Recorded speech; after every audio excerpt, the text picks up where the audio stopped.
Hi friend, नमस्ते। आज एक वीडियो दिखाएंगे आप लोग को। वीडियो दिखने में अच्छा लगेगा।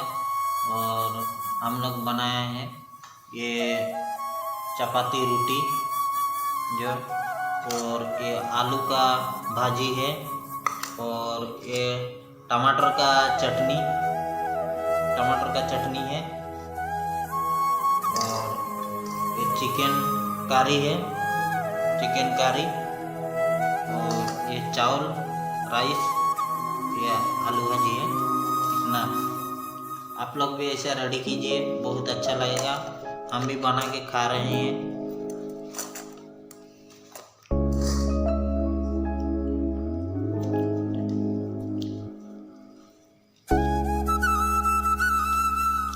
बहुत अच्छा है, आप लोग भी ऐसा बना के खाइए, बहुत अच्छा लगेगा।